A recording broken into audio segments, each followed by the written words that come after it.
Get on the train before it leaves the station. The truth train is coming, gonna run them down, run them down.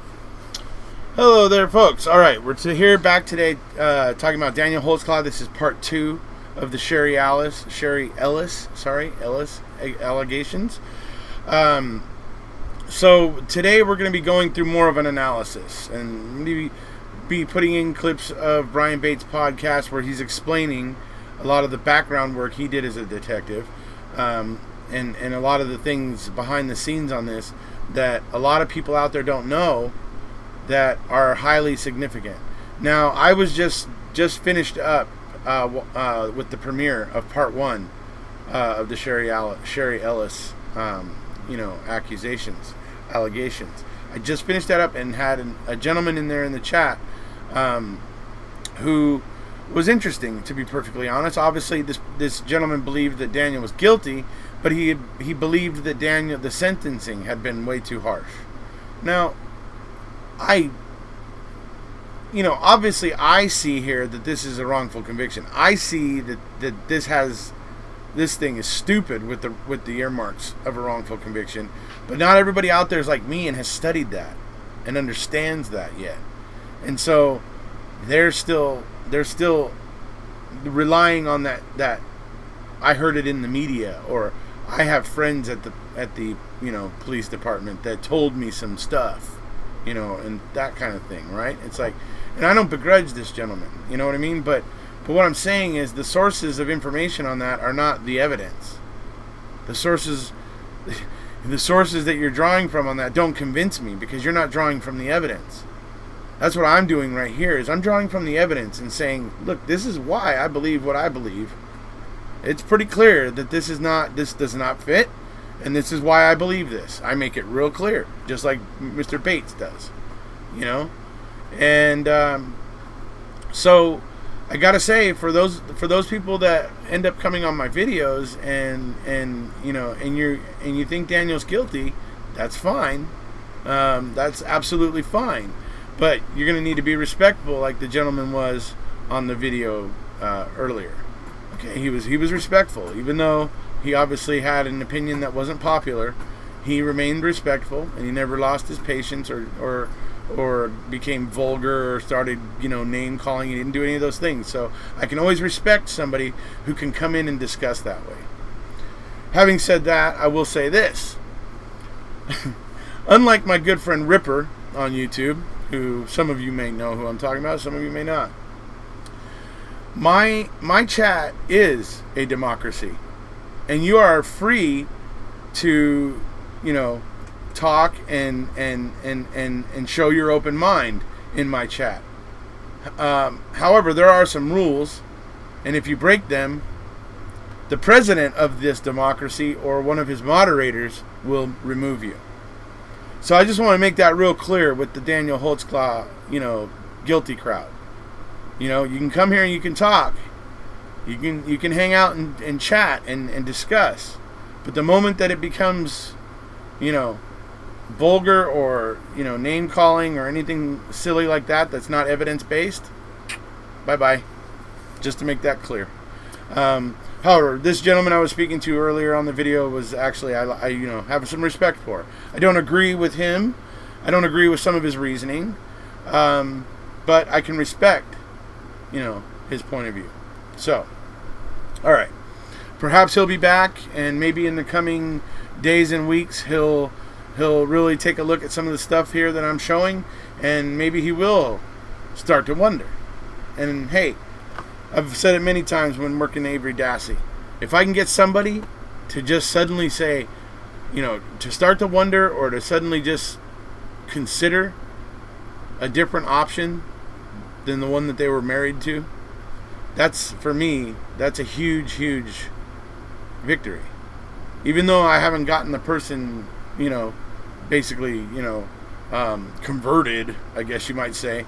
But just getting somebody willing to open their mind and really honestly take a look at it objectively, that is a W. I chalk it up as a W. You know what I mean? So today we're going to be going further into the Sherry Ellis allegations. And this is going to be Brian Bates doing a lot of his own further, explanations so that people can understand some of the things going on in the interview. He goes on to explain some things here so that people can understand more of what's going on here in the background.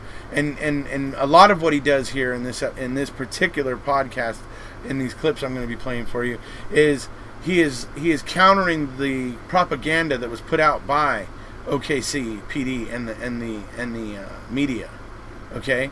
Because all that stuff charged the public, so much that it's going to be hard to get people in Oklahoma to take a look at this evidence objectively, because that's how badly OKC PD and the media muddied the water on this one's, in that sense. So it's pretty bad in that sense, But hey, look, we gotta. Obviously, this case is not proper. This investigation is not proper. You can't just go and develop a profile and then come up with a list of people Daniel had contact with, who obviously he would have either been writing tickets or possibly even arrest them or things like that, where it's somebody they don't like getting hassled by the police, and you're giving them the opportunity to get back at that police officer or a police officer. You know what I mean? That's just a bad move. That's just a bad tactic, a bad investigational tactic, because you don't know what you're finding out. You don't know if these women, when you're going to them and you're presenting this to them like that, in the self-fulfilling prophecy type of fashion that you do it, you can't be certain of what you're getting back is true, because you've already put so much into it. You've already suggested so much. The media has already been blasting Daniel's face all over the TV and the newspapers and everything else. And you're going around asking this question. What do you think was going to happen? It's not fair. That's not a proper investigational tactic. That is just lazy, criminal even, I would say. Criminal investigational tactic. Honestly. It should be. It should be criminal. So we're going further in with Sherry Ellis today, folks. And you're going to see here where some of the aspects of her story are proved incorrect. That they couldn't have happened exactly how she said. So, and then we get into some of the issues of, okay, well, what if this didn't happen? And so it kind of gets to that point at some point here. So I'm not saying it didn't happen. All I'm saying is that you're going to see some evidence here that her story ends up not ringing true because of things like the fact that Daniel actually calls in on the radio. So there's evidence of that happening. There's and some things that are learned from that are interesting and shed more light on the situation. So we're going to be going through it here. Hope you guys will enjoy it. Hope you guys are learning a lot about this, because this is another classic case of how a wrongful conviction happens. You're seeing it. Step by step, Brian Bates is laying it out for us. So here we go. That's a pretty bold statement, and one I personally do not believe is supported by the evidence. So let's take a closer look. You'll notice that detectives learned their lesson with accuser Terry Morris, and they don't dare risk that same embarrassment with Sherry Ellis. So they don't even present her with a photo lineup. But how could they, really? Detective Gregory has already admitted they intentionally construct photo lineups to implicate whomever they believe is the guilty party. And they want Holtzclaw charged, but Sherry said her attacker was black. They also don't show her a photo lineup of Oklahoma City police vehicles. She's already indicated her attacker was driving the more common, older black and white patrol car, and they know Holtzclaw was driving the more rare all-black model. And what about those multiple times that Holtzclaw was running Ellis through the computer database? Remember, that's what detectives said they found so suspicious. At trial, Detective Davis gives a very incriminating reason for why she thinks Holtzclaw was doing this with Ellis. From page 3078 of the jury trial transcript, Prosecutor Galen Giger, quote, "Is it significant to you, as a detective, as to why a police officer would run somebody through Varuna without coming into contact with them as a patrol officer to try to, like, the normal reasons for it?" Detective Davis, yes. Giger, what's significant about it to you as a detective in this case? Detective Davis, he's looking to see if she's made a report. End quote. That sounds pretty ominous, doesn't it? You've got a detective with decades of experience stating that the only reason an officer would run a criminal through their database without that person being stopped at that time is because the officer was trying to see if that person filed a police report implicating them in a crime. Here's the problem. Detectives Davis, Gregory, Lieutenant Musney, and Prosecutor Galen Giger know that reasoning doesn't hold water. Police reports against other officers are not treated the same as police reports against citizens. If they were, then every officer would be tipped off about internal affairs investigations. Instead, reports incriminating police officers are kept extremely confidential. Those reports often only exist in a super secret special investigations database known only by the code name Orion. And access to Orion is extremely controlled and limited. Daniel Holtzclaw nor any other patrol officer would ever have access to this database. Okay, so this whole thing here revolves around this issue that people had about why was Daniel having contact with these women. Why was he pulling them over? Why was he, doing those things, right? And so you hear Kim Davis, as she said at trial right there, the reason why he was running them through the Varuna system when he didn't even have them pulled over is because, she says, because he was trying to find out if they had filed a police report against him. Okay? But as is clearly made clear, that wouldn't work. Obviously, those police reports that are filed against police officers and stuff are kept in the Orion database, which Daniel would have had no chance in hell of getting access to. So that's, a fundamental problem with that theory. And the reason why I'm saying this is because I come from the background of looking at, studying, and learning about wrongful convictions. Okay?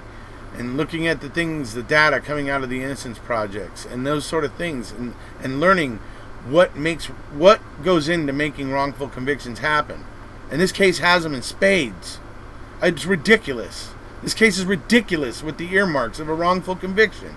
Absolutely ridiculous with the indicators of it.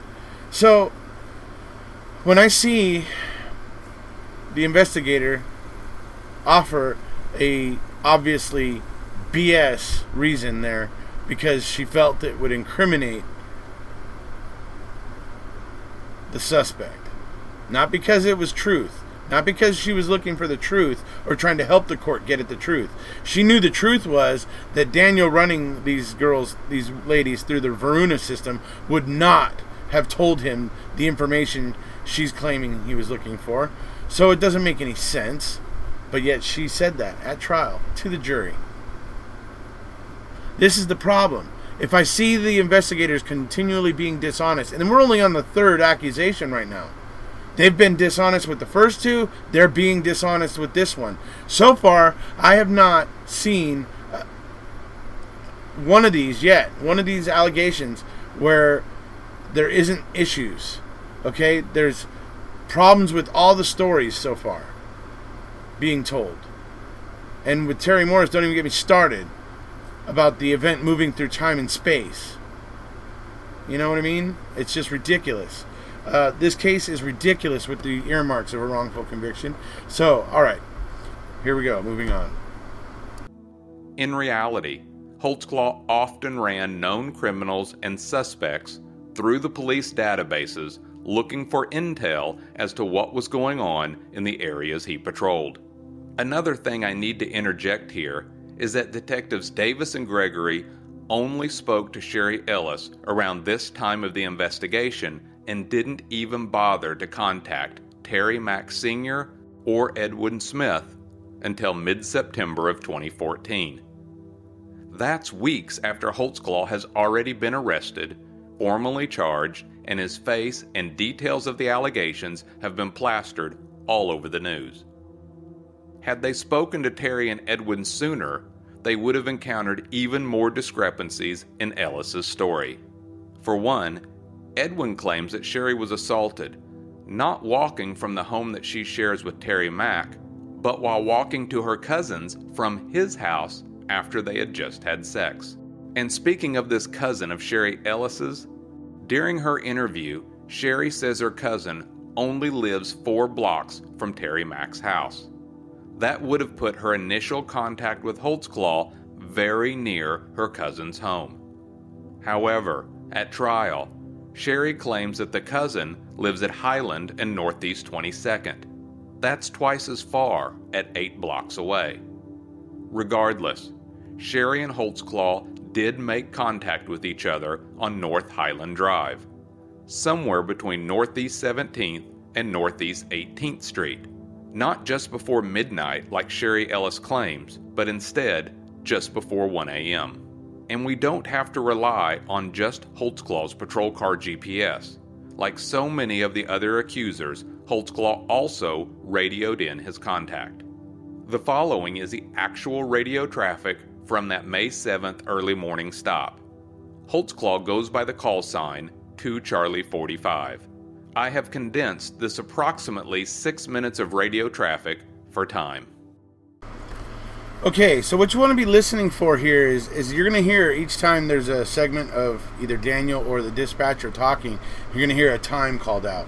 You know, you're going to see that when he first called in, that there's going to be some time there where the dispatcher is saying, Daniel, go ahead, or is saying, go ahead, using his call sign, his call sign, of course, but saying go ahead, and she says it a couple times before Daniel finally calls, answers and gives them Sherry Ellis's information, right? And the reason why that is because he was out of the vehicle, and we're going to get to why that's important, because it's actual proof that the way things went, or the way Sherry says they went, either it didn't go that way or it was with a completely different cop who might have been black, with a black and white patrol car. Yeah. Right? Okay, here we go. Wednesday, May 7, 2014, 0:58 and 43 seconds. 01:01 and 40 seconds. Charlie 45, go ahead. Charlie 45, go ahead. Wednesday, May 7, 2014, 01:02 and 0 seconds. Charlie 45, go ahead. 01:02 and 20 seconds. Wednesday, May 7, 2014, 45, that's the bell line. 03. I'm back in, that's the bell car. Yeah, track number. Okay, yeah, I called you twice. Go ahead. 01:03. Yeah, I wonder what last name is Ellis. That's Edward Lincoln, Ida Sam. First name is Sherry, Sam Henry, Edward, Robert Young. Date of birth is 75, black female. 01:04 and 20 seconds. Charlie 45, she's got 3 city AWs. Do you need them? What you just heard was Holtzclaw, 2 Charlie 45, moments after he encountered Sherry Ellis. Holtzclaw radios in to let the dispatch know he has stopped somebody and to stand by. Dispatch in turn acknowledges his call and lets him know he's second in line. 3 times after that, the dispatcher checks back in to let Holtzclaw know he can transmit the individual's name for a warrant check. Approximately 4 minutes after first making contact with dispatch, he radios in Sherry Ellis's name and date of birth. 1 minute later, the dispatcher responds and lets Holtzclaw know Ellis has 3 city warrants. A couple of things are important about this interaction.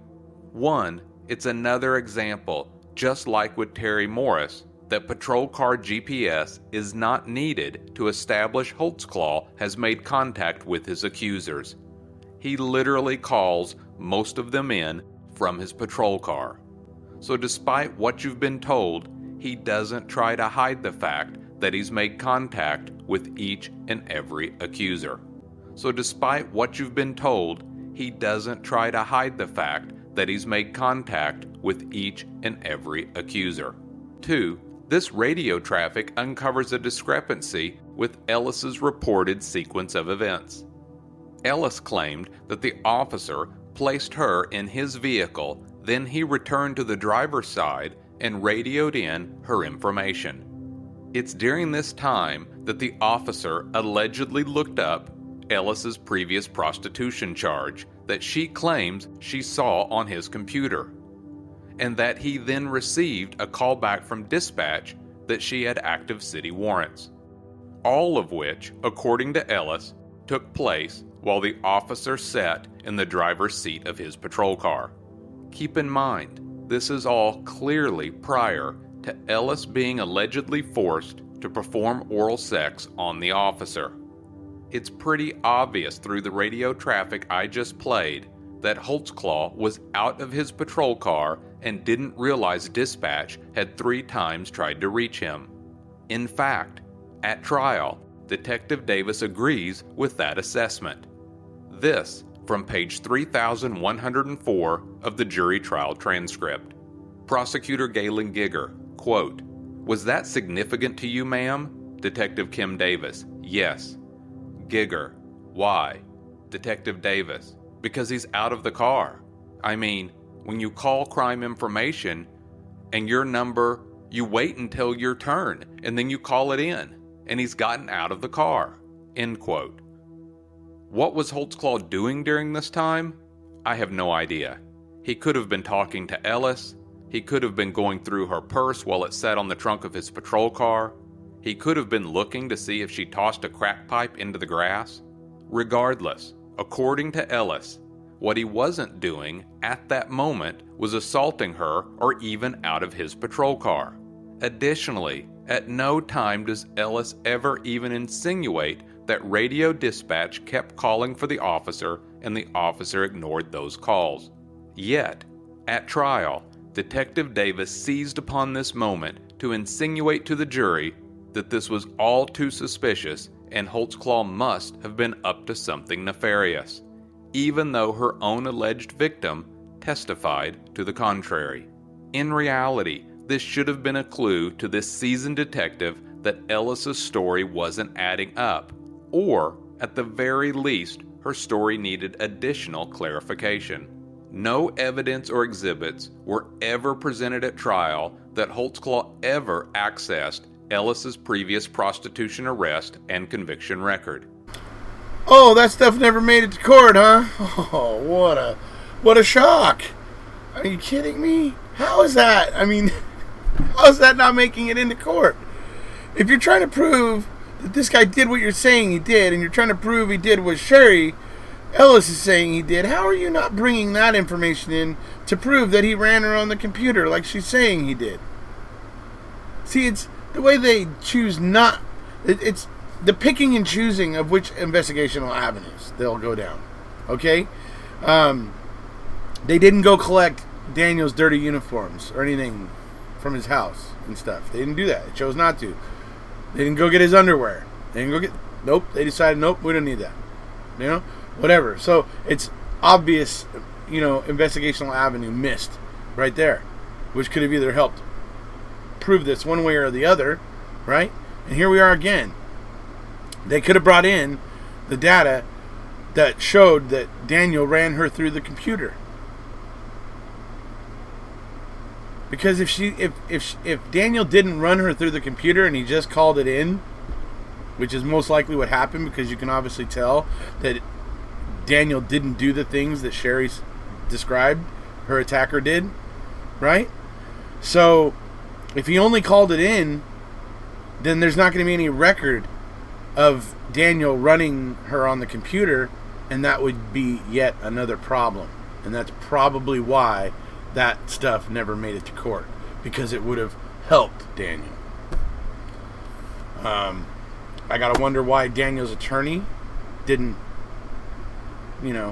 subpoena it, FOIA it, whatever you gotta do. But I've heard some other things about Daniel's lawyer that I don't want to get into yet. We'll have to kind of save that for a later date. But, alright, back to it. Yet, not only does Ellis claim the officer didn't step out of his car during this time, but that she clearly saw him pull up her prostitution records. And yet, somehow, she missed the fact that the officer doing all of this was not a dark-skinned black man, but instead an officer who is pale white in complexion. Another note regarding Sherry's city warrants. They were for unpaid city tickets. They were not for felony crimes or any other offense that police policy would have required Holtzclaw to take her to jail. But you don't have to take my word for it. This from page 3116 of the jury trial transcript. Holtzclaw's defense attorney, Scott Adams, quote, "And Miss Ellis at this point in time did have some warrants, correct?" Detective Kim Davis, "Yes." Adams, again, "They were municipal warrants that aren't of any great significance to the Oklahoma City Police Department, correct?" Detective Davis, "Correct." Adams, "And it would not be unusual whatsoever for a patrol officer not to take someone in on a warrant such as that, correct?" Detective Davis, "Correct." End quote. This addresses another myth about this case. Detectives, the prosecution, and the media have all repeatedly said that except for Liggins, all of his accusers had warrants when they were stopped by Holtzclaw, and that Holtzclaw used those warrants against them to coerce sex. Furthermore, they claim that the fact he didn't take them to jail proves he was up to no good.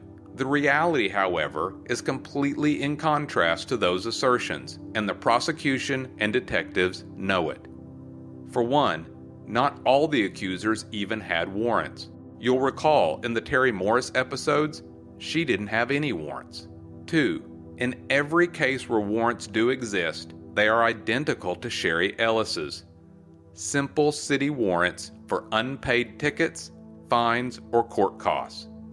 The very warrants Detective Davis admitted under oath are completely insignificant and often do not result in arrest.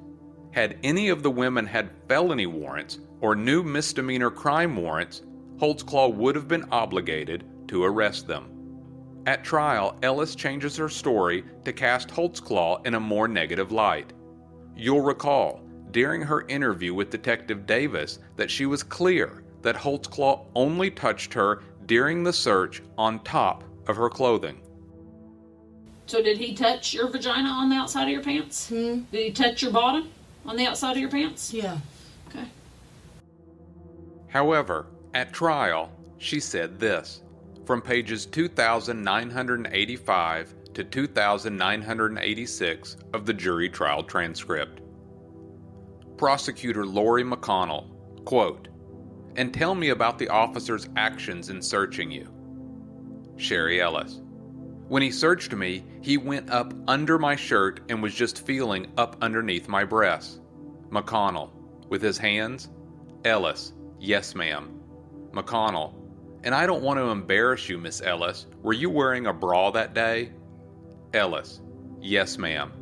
McConnell, "Did his hands go on the inside of your bra or on the outside?" Ellis, "On the inside." McConnell, "So were his hands touching the skin of your breasts at that time?" Ellis, "Yes, ma'am." McConnell, "Was he saying anything to you whenever he did that?" Ellis, "No." McConnell, "What happened next?" Ellis, He started to go down, downwards in front of my... He put his hands inside my pants and felt between my legs. McConnell. Okay. And whenever he put his hands inside your pants, are you wearing underwear on that date, Ms. Ellis? Ellis. Yes, ma'am. McConnell. Did his hands go on the inside of your underwear? Ellis. Yes, ma'am. McConnell. And what part of your body did they touch, Miss Ellis? Ellis. He touched my vagina. End quote. Okay, well, there you see, the tale is getting taller. You know, now when she's in court, I would imagine there was some coaching that went on. Like, Ken Kratz. I talked to my witnesses, as he did with Bobby Dassey. Suddenly, she's saying, you heard the clip from the interrogation or the interview, where it was all on the outside, and suddenly at trial, it's vulgarly inside or underneath the clothing. Vulgarly. Ugh. You know what I mean? But, anyway. Yeah, that's again, a changing story. True stories don't change. True stories stay the same. That's the truth. So, anyway. Alright, moving on. As with Liggins, Morris, and now Ellis, all three claim Holtzclaw was somehow able to almost magically and instantaneously expose his erect penis without any forewarning, fidgeting, or delay.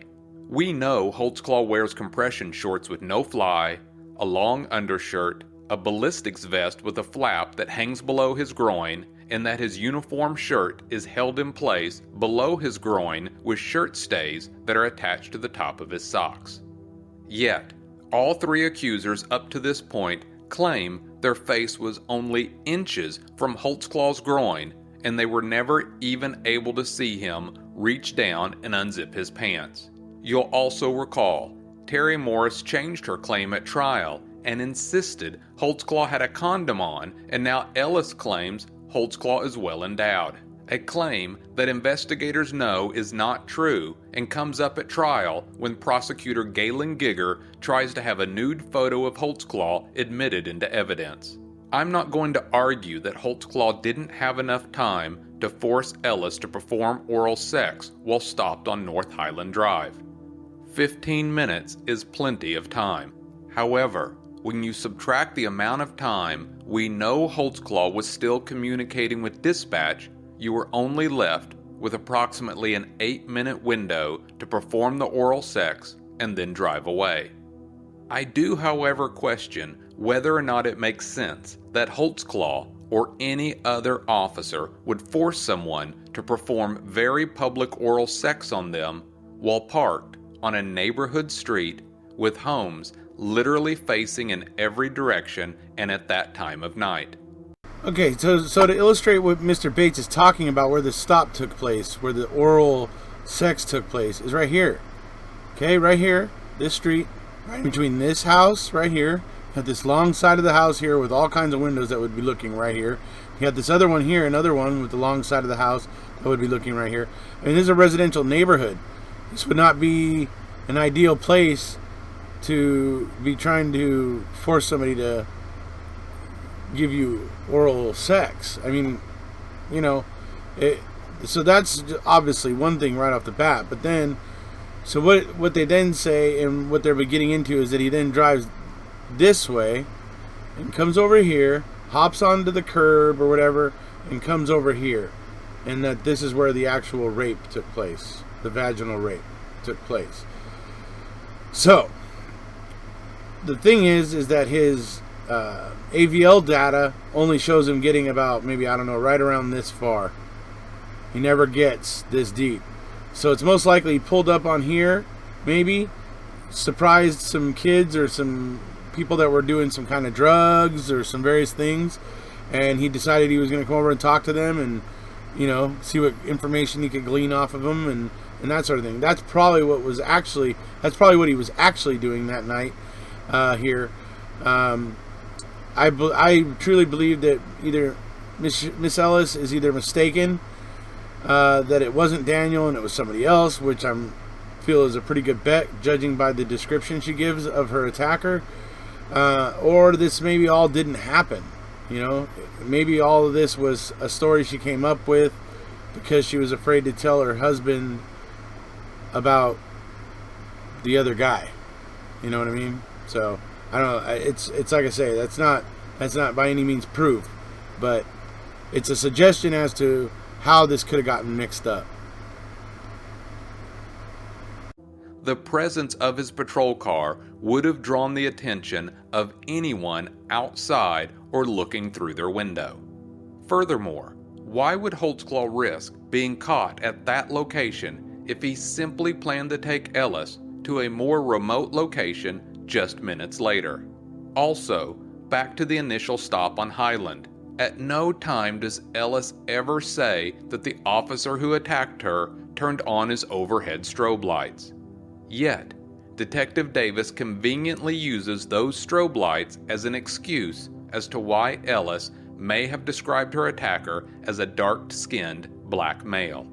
This is an outtake from investigative journalist Michelle Mulkin's documentary on the case, Daniel in the Den, The Truth About the Daniel Holtzclaw Case. You can find a link to this highly informative documentary at holtzclawtrial.com.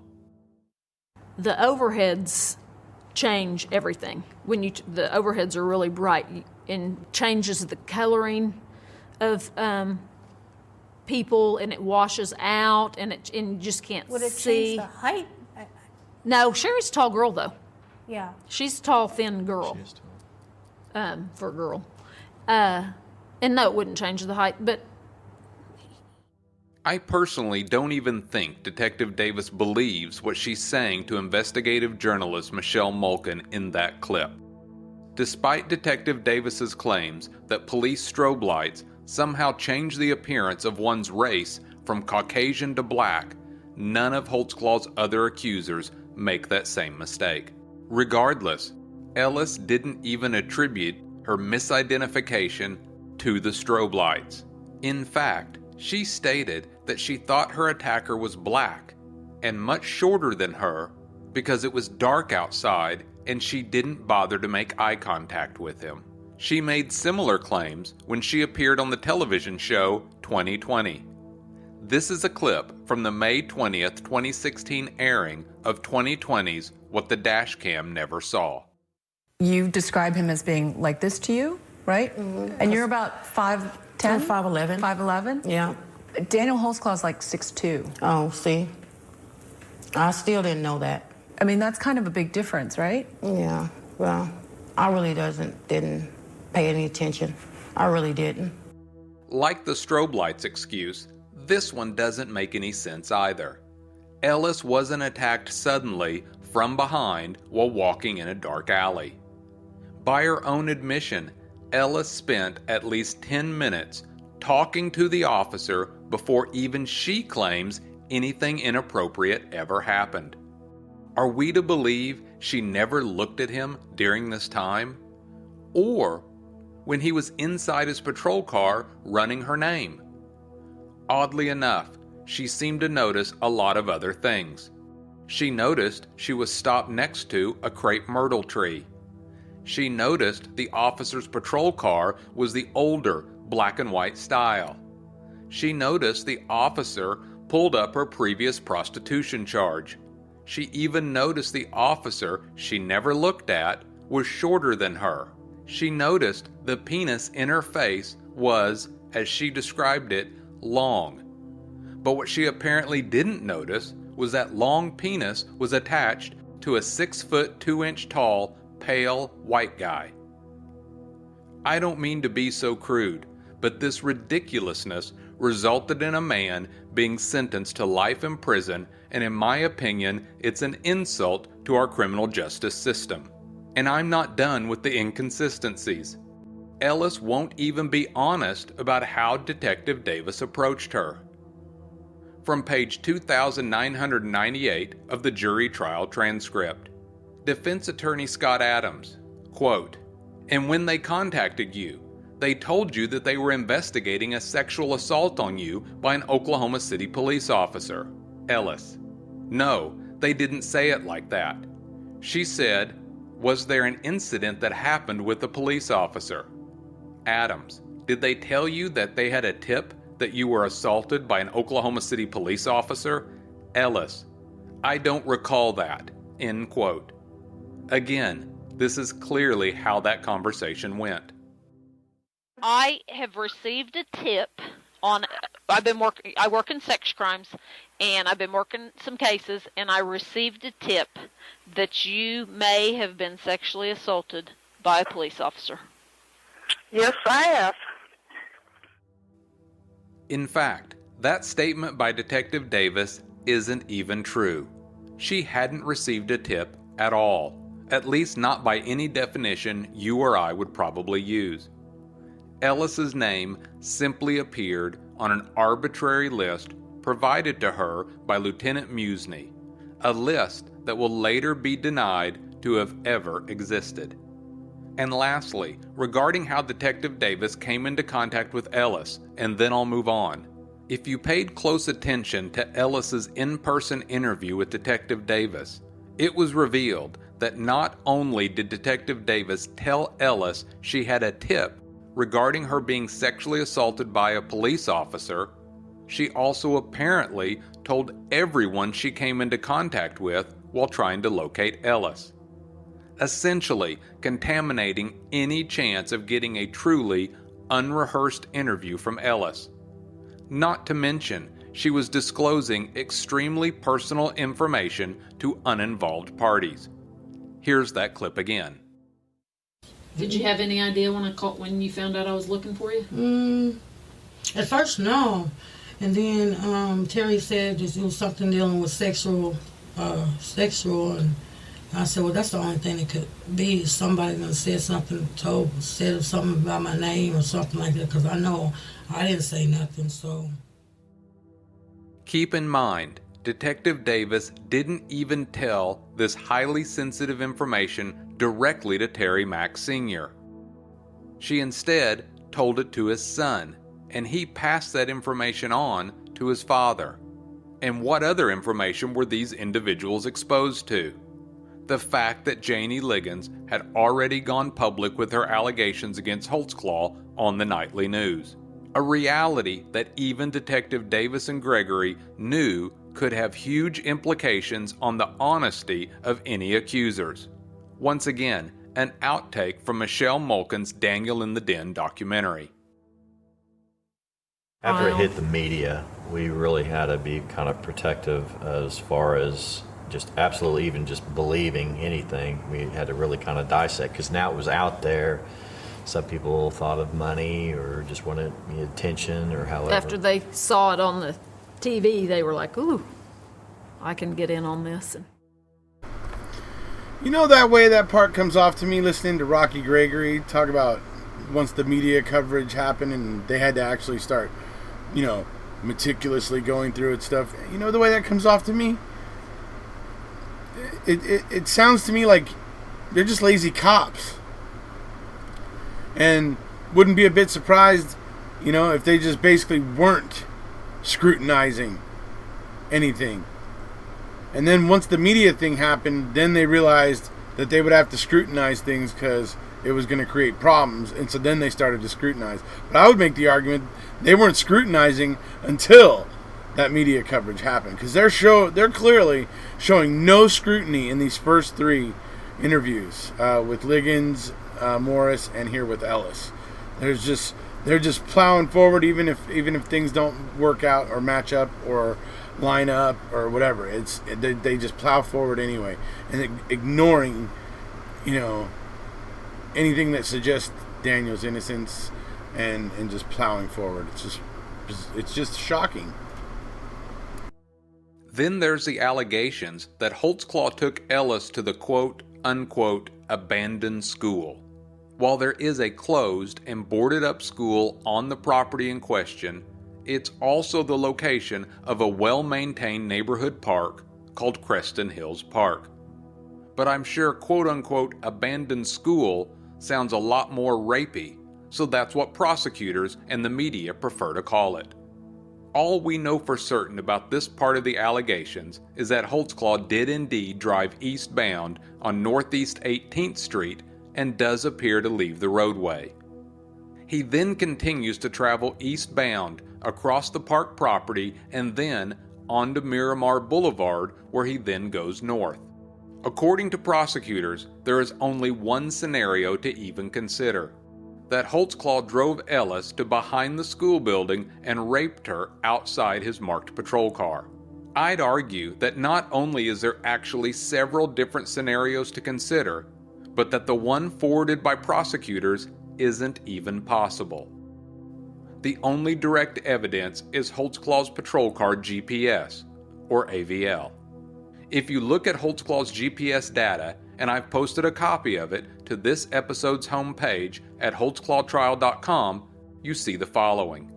The first ping on Northeast 18th from North Highland Drive is at 1:13 a.m. and 41 seconds. Holtzclaw's patrol car is moving at 15 knots, which is approximately 17 miles per hour. 5 seconds later, the patrol car slows down to just below 14 miles per hour. The patrol car continues to slow down, 10 miles per hour, 8 miles per hour, and then finally 2 miles per hour. At that point, there is an approximately 4-minute gap in the timeline. Unfortunately, patrol car GPS units do not record pings on anything except public roadways. Okay, so here's what that tells me. That tells me that, well, you got to understand, first of all, Sherry Ellis says she was raped for 10 minutes. Okay? All right? 10 minutes. But what happens here is Daniel just drives across that park, and you heard Brian Bates say the gap was 4 minutes. And the reason why that is because as he was driving across that park, he was not on the AVL couldn't track him. It could only track him on major streets. So when he eventually exited the park on the other side, on the east side of it, then he got on the street and the AVL picked him back up. But the point is that there was only 4 minutes missing. So 4 minutes wasn't enough to do what Sherry said happened. 4 minutes isn't enough. Not even close to enough. Not even in the same ballpark. Okay? So that's just an interesting thing that needs to be pointed out. Obviously, Daniel took a shortcut across the park, and seriously, it would not surprise me if he was stopping to question some people that were hanging out at the playground there at 1 o'clock in the morning or something. You know, it wouldn't surprise me one bit. So, all right. Anyway. So we have no idea of knowing Holtzclaw's exact route when he crossed the park. We simply know that he went from west to east. However, there is still much to be gained from the GPS data that is available, and it's information the detectives and prosecutors either ignored or simply refused to consider. At trial, Detective Davis admitted that Holtzclaw's last ping on Northeast 18th Street was most likely his patrol car slowing down to hop the curb before entering park property. According to the prosecutor's theory, Holtzclaw then negotiated around several obstacles in the park that would have prevented him from driving in a straight line, aided only in the darkness by his patrol car's headlights. He then positioned his marked patrol car next to an outbuilding and a tree. Detective Davis and prosecutors allege that Holtzclaw then exited his vehicle, ordered Ellis out of the back seat, instructed her to pull down her pants and bend over, and then vaginally raped her from behind. When finished, he allegedly told her to have a nice night, got back into his patrol car, and drove away. All of that takes time, and we already know the prosecution agrees that Holtzclaw's vehicle is only unaccounted for just less than 4 minutes. This from pages 3,100 and 3,101 of the jury trial transcript. Prosecutor Galen Giger, quote, "Were you able to look at this exhibit and tell me the time difference between the last data point that we have him moving here and the next data point that he shows up moving on Miramar?" Detective Davis, "It was like, I thought I wrote it down, almost 4 minutes." Giger. Is that consistent with your understanding of how the AVL works? Is that if you're driving through the field, it would still hit at a spot on the closest street. But if you're not stopped for 5 minutes, you're not going to get a data point. Davis. Right. Giger. Did that change in any way your belief as to whether or not it was possible that Ms. Ellis was telling you accurate information? Detective Davis. It did not. Giger. Why not? Detective Davis. Because 4 minutes is plenty of time to put your penis in someone's vagina. End quote. Well, as crude as Detective Davis is, I'll admit, 4 minutes is plenty of time to vaginally rape someone. However, keep in mind that Ellis herself said the rape lasted anywhere from 5 to 10 minutes. An impossibility based on the GPS records. Regardless, Detective Davis knows we are dealing with less than 4 minutes. 3 minutes and 49 seconds to be precise. And within that time, Holtzclaw has to park his car, exit his car, check for any witnesses, order Ellis out of the car and to pull down her pants, then vaginally rape her from behind, then put himself back together and get in his car and accelerate away. In fact, Holtzclaw's defense attorney, Scott Adams, brings this up to Detective Davis at trial. From pages 3,124 to 3,126 of the jury trial transcript. Scott Adams, quote, "And going 2 knots per hour, do you know how long it would take to go from here to over to Miramar?" Detective Kim Davis, "No, because I couldn't do that math. That math's over my head. I could drive across the field in 10 seconds. Adams, in 10 seconds? Detective Davis, if I was driving a car, I could drive across that field in 10 seconds. Adams, you can? 10 seconds? You can go 504 feet in 10 seconds across the field at night. Detective Davis, yeah. Adams, did you try? Okay, just tell the jury how many times you attempted. Detective Davis, I didn't attempt it any times. Adams, you didn't even measure it. Detective Davis, no, I didn't. Adams, have you calculated at all how long it would take going 2 knots to go the direction you're saying Officer Holtzclaw took Miss Ellis? Detective Davis, no, I wouldn't even know how to put that on a piece of paper and calculate it. Adams, well, did you ask anyone? Detective Davis, no. Adams, did you go to anyone in traffic accidents and ask them to calculate it? Detective Davis, no, end quote.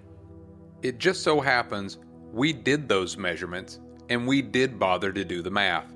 And therein lies the problem with the prosecution's theory. Following the route that the prosecution says that Holtzclaw drove and negotiating the obstacles in the park, it's a minimum of 504 feet and up to 515 feet.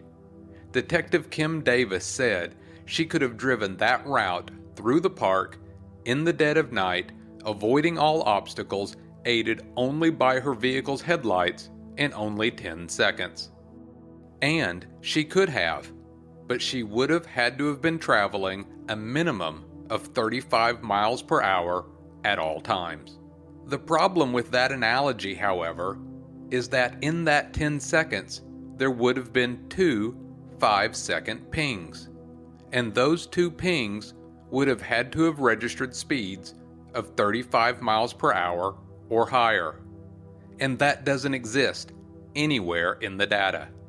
Additionally, I'd argue that how fast one can drive across the park is only one of several problems with the prosecution's theory. The one constant in the data is that Holtzclaw's patrol car appears to be stopped for 3 minutes and 49 seconds. It's during that time the prosecution must insist the rape occurred. So, the obvious next question becomes, how do you prove where Holtzclaw's patrol car was parked during those crucial 3 minutes and 49 seconds? And since neither Detective Davis nor Prosecutor Galen Giger bothered to do the math, They are simply taking Ellis's word for where Holtzclaw's car was stopped. I'll remind you, that's the word of a woman who swears she was raped by a short black officer driving a different patrol car. I personally wasn't willing to take her word for it, so I did the math and applied the AVL or GPS parameters. Here's a quick patrol car GPS refresher. The vehicle is pinged for date, time, location, and speed every 5 seconds.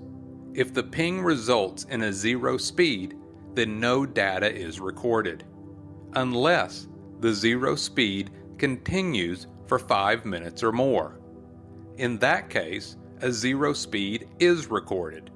Otherwise, if the vehicle begins moving again after previously been at a stop for less than 5 minutes, then you will get a gap in the GPS history that begins again with the vehicle's movement. That's what we have in this case, a gap. 3 minutes and 49 seconds.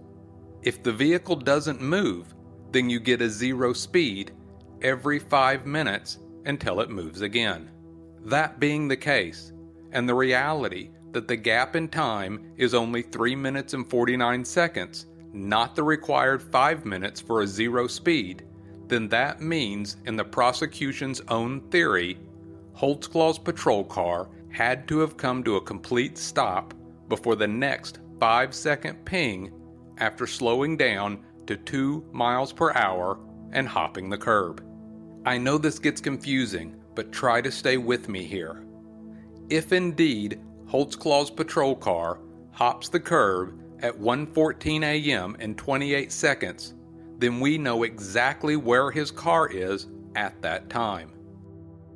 His car should be pinged by the GPS 5 seconds later.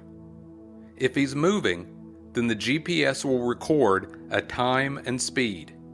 However, his location will simply snap to the nearest public street. If his patrol car is not moving, then the GPS will continue to ping his patrol car, but only register a time and speed if it begins moving again, or if the patrol car is still parked 5 minutes later. So, even in a light most favorable to the state, Holtzclaw's patrol car came to a complete stop within 4.9 seconds of the 1:14 a.m. and 28 seconds ping at the curb line.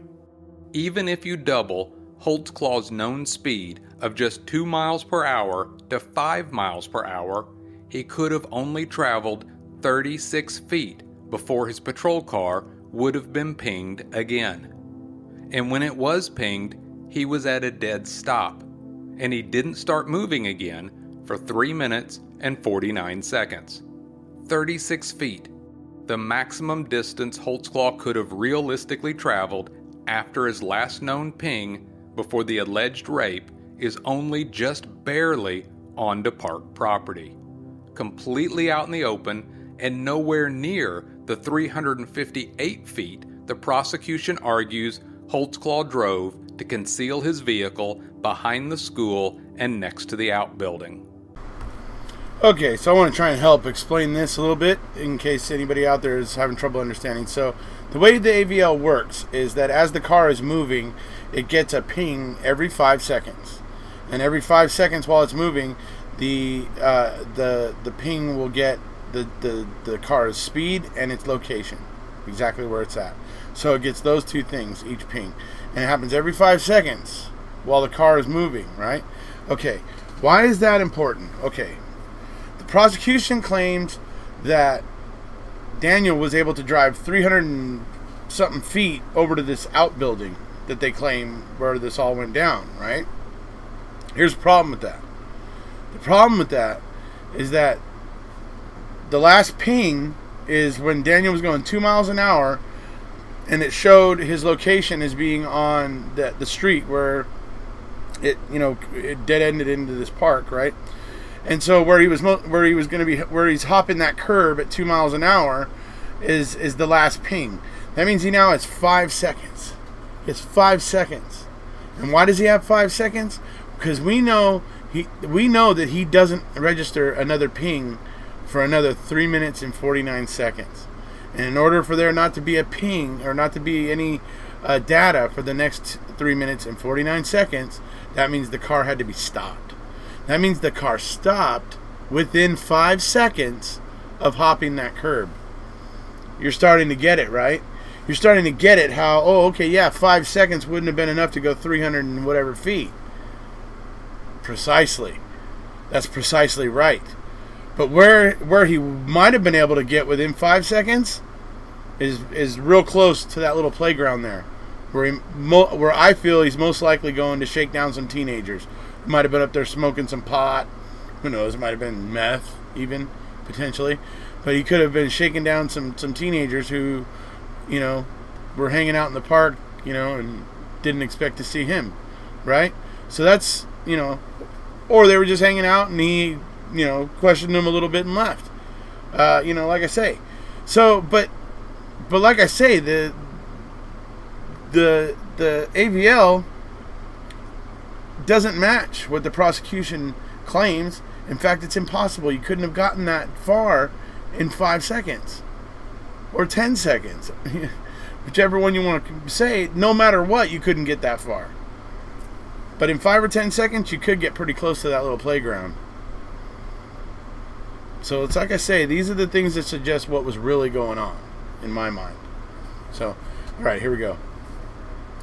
Okay, so to bring you guys back to the visual representation. So what we're talking about is his last blip, GPS blip, is as he's on this curb, going up this curb to go into this park, right? So that's the last blip. But within 5 seconds, okay, his car is stopped. So where's that going to end? Where's that going to put him? That's going to put him somewhere in this area. Right here. Right? Right by this little playground. Okay? I mean, folks, when I was younger, me and a lot of the people I knew, we used to get up to mischief in parks and stuff like that late at night and things like that. We'd go get ice blocks. And we'd start off ice blocking down the hills, but then eventually we'd start to get really, really dumb, and we would start putting the ice blocks on like the bumpy slides, and we were stupid, but that's part of being young. But yeah, that stuff happens. So that's why it's really not hard for me to believe that what happened here was Daniel was hopping that curb because he saw some kids at the playground, or some teenagers or young adults, that he just wanted to ask what they were doing and just find out what the story was. That's, for me, that's very plausible, because it would have taken far more than 5 or 10 seconds to get all the way over here, which is where the prosecution says he drove to within 5 seconds. Right.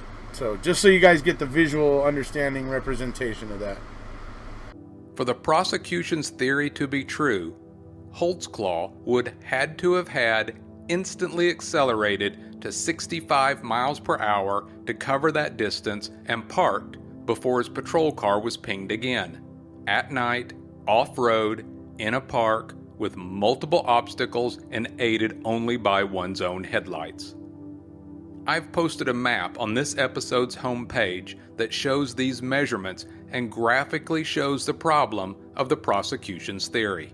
Now that we know that Holtzclaw's vehicle could not have been where the prosecution wants everyone to believe that it was, and where Ellis swore under oath that it was parked, the next question becomes, what was Holtzclaw doing for 3 minutes and 49 seconds while his vehicle wasn't moving and he allegedly had Ellis with him, but he's much closer to the curb line within the park?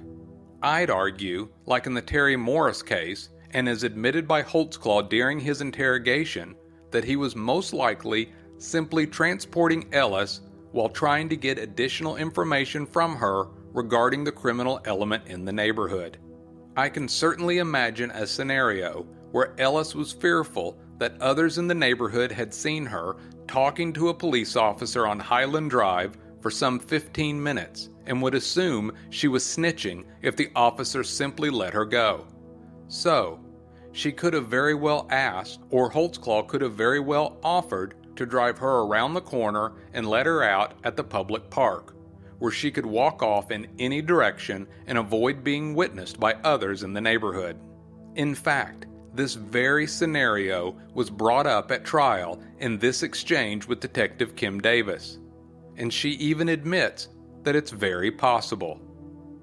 From page 3130 of the jury trial transcript, defense attorney Scott Adams, quote, "So it is possible, is it not, that Officer Holtzclaw simply drove through this area, got no information, let her out of the vehicle, and headed back over to Miramar and did all that traveling, the 503 feet, in less than 4 minutes, as opposed to having a sexual encounter to the point of ejaculation with someone behind the building, correct?"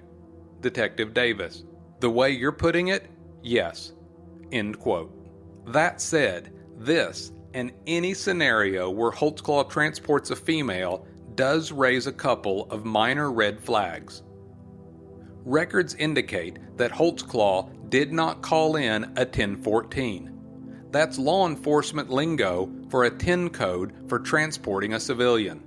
Policy would dictate that an officer should call in a 1014 and give their starting and ending mileage. Additionally, Holtzclaw's daily activity card did not show his contact with Ellis. This brings up another option that is 100% supported by the evidence, that Holtzclaw never transported Ellis at all. Instead, after spending approximately 15 minutes with Ellis on North Highland Drive, Holtzclaw simply drove north, a little less than 200 feet, turned eastbound onto Northeast 18th Street, and then proceeded down to the park where he jumped the curb and came to a stop approximately 36 feet beyond the curb line. This would have put Holtzclaw very near the only playground equipment in the park and where any young adults or homeless on the property would be loitering.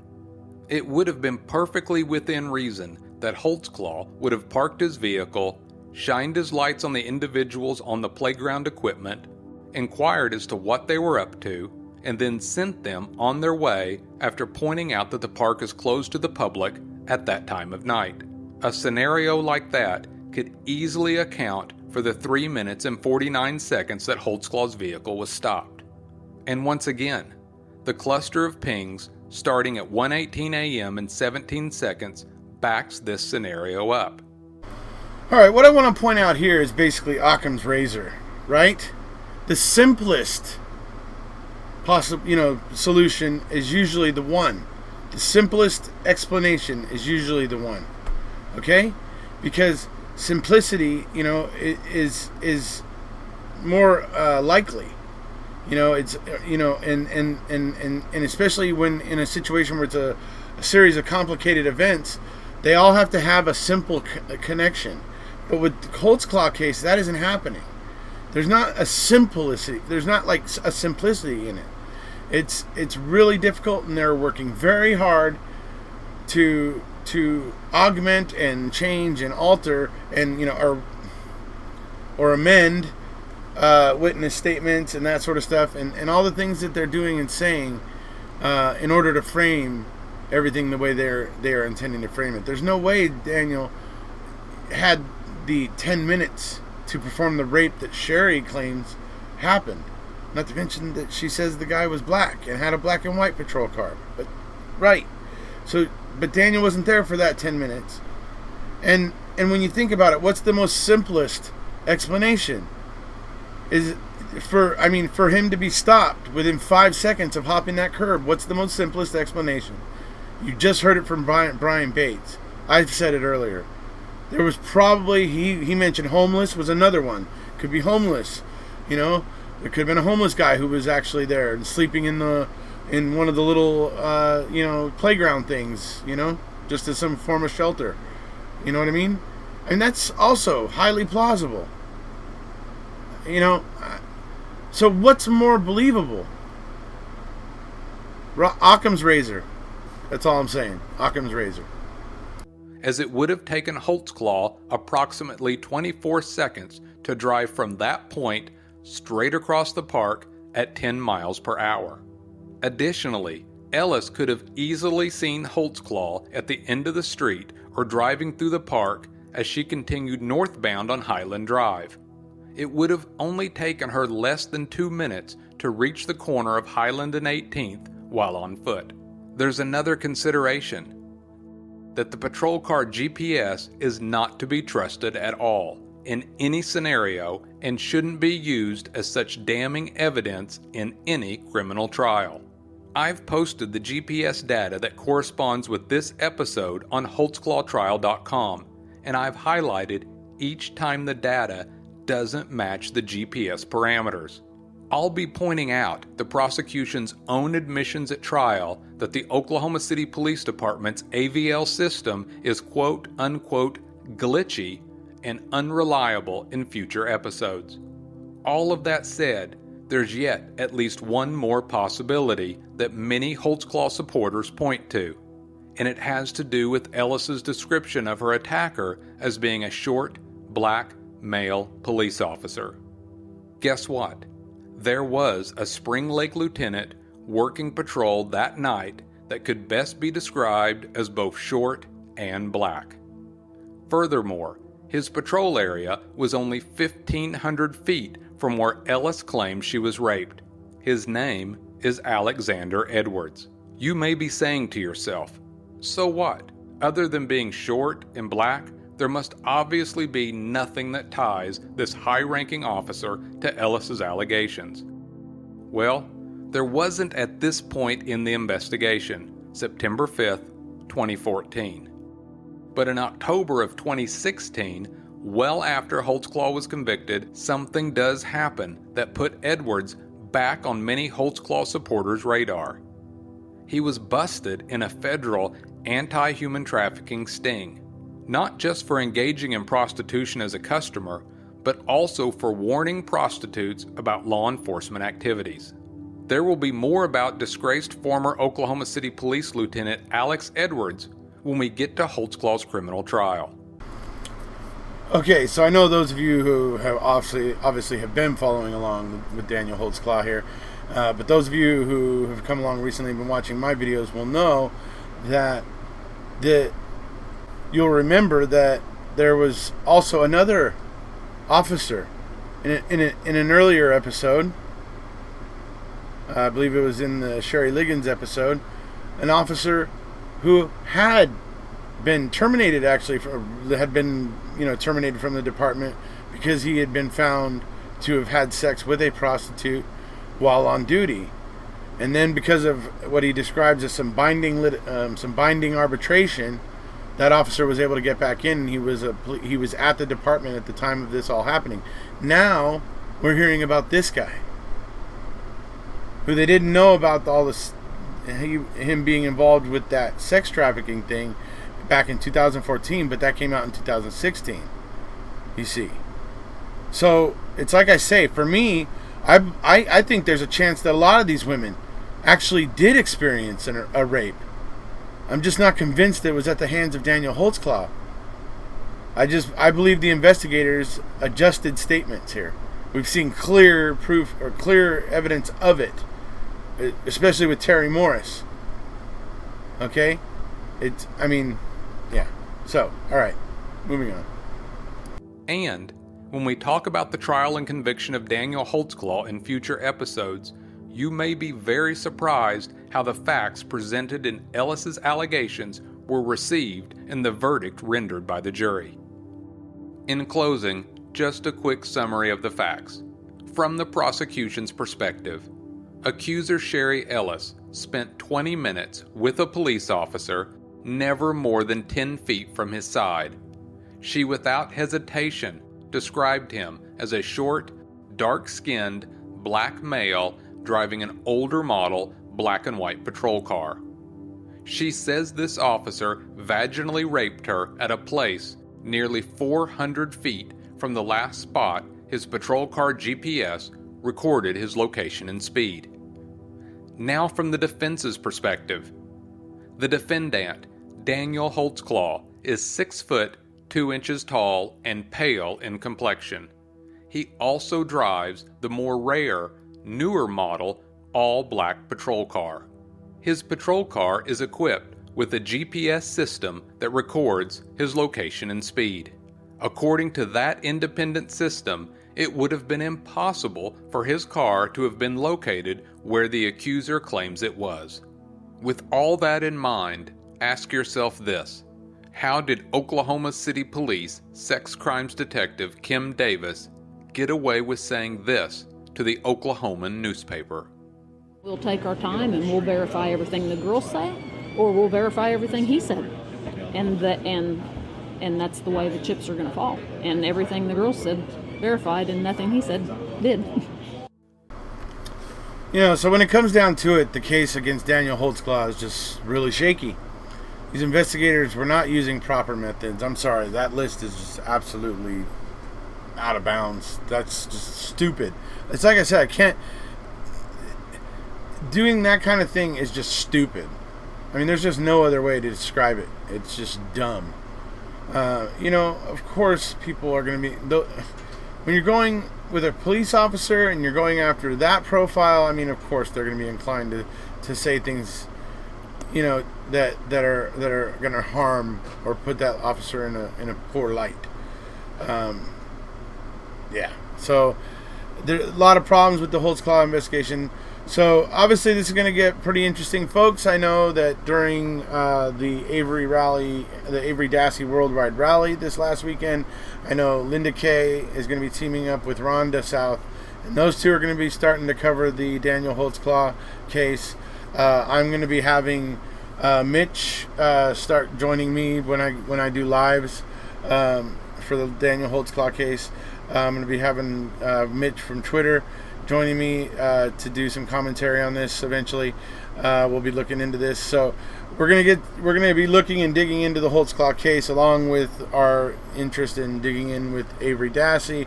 And as I've told you guys before, I'm also very, very much involved with the Scott Davis case in Georgia. Absolutely tragic case, and the person who's most likely responsible for what happened there is in Australia, living a nice life. So it's pretty sad. And anyway, so that's what we do here on my channel. We find wrongful convictions. We look for the indicators of wrongful convictions, and then once we find them, we talk about them, and that's what we do. So that's what we're doing. All right, folks. As I said, we should have some more Holtzclaw commentary from some other folks here real soon. Hope you guys are enjoying this, and hope you guys are absorbing this information, because it's important to understand this information to be able to understand why the prosecution's case falls apart. Right? Okay. If you haven't already, please hit subscribe, and we'll see you.